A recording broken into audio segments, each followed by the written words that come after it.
Okay, you are watching the Senate committee looking into Russian interference in our election, the last election. A lot of back and forth about the extent to which the Russians were involved in trying to put out bad information, particularly on the candidate Hillary Clinton, although there is information now that they were involved in coming out with that dossier, which had very critical information. It was unclear how much of it, if any of it, was true about Donald Trump. But let's get a little more insight into what we've been hearing with Scott Uehlinger. He is a former CIA field operator in Russia. And Scott, the first thing that happened, where Democrats came out like gangbusters, suggesting once again that there was some kind of collusion between Russia and the Trump administration. And again, we heard from Jim Clapper, who was the head of Intel. He was the Intel director for the United States for many years. He said there is absolutely no connection, no evidence of collusion. He said the CIA looked into it, the FBI looked into it, the NSA looked into it, and the DNI, of which he was the head. So how many times do you have to ask a question for which there has been a clear answer? Exactly. This turns out to be much ado about nothing again. The Democrats are basically hiding behind top secret classification to allege General Flynn was involved in some activities, when it turns out, listening to the testimony, that it seems to be basically he perhaps lied. In any case, he was dismissed for loss of confidence, and that seems legitimate. However, any allegations that he was doing something more clandestine with the Russians is obviously baseless. Well, General Flynn is only part of the hearing's interest right now, but it is interesting that the point that Donald Trump, in fact, made in a tweet, that General Flynn and the incident which caused a lot of questions about General Flynn was when he appeared in front of Russian TV.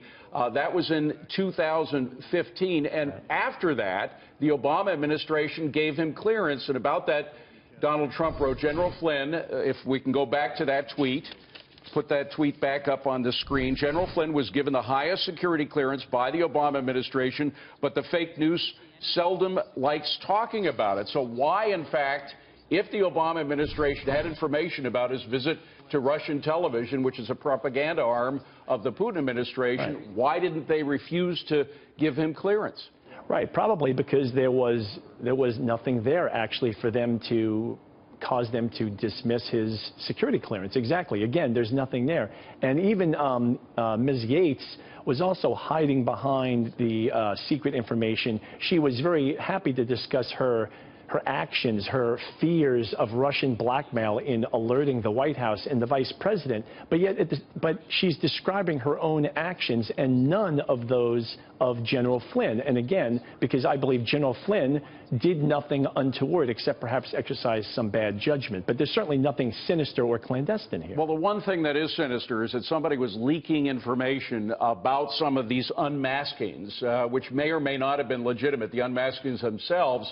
But certainly leaking is not legitimate. It's not legal. Certainly. Are we getting any closer to understanding who was involved? Of course, Susan Rice, who was the former NSA director, will not testify about her role, perhaps because she's afraid to answer that question. That's exactly right.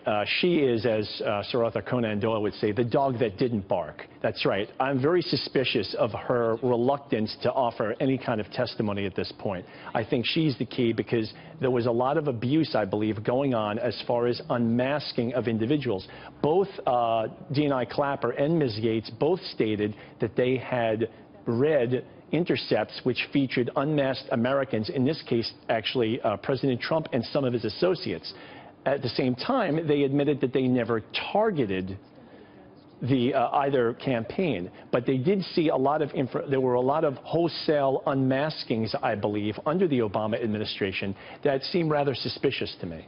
Well, we should mention, by the way, both James Clapper and Sally Yates said under oath, and they were sworn in for this testimony, said under oath that they did not leak any information or authorize anybody else to leak information about who was unmasked. They did say that. Of course, again, we have not heard from Susan Rice, who would not come before the committee. Scott, thank you very much. We really appreciate it.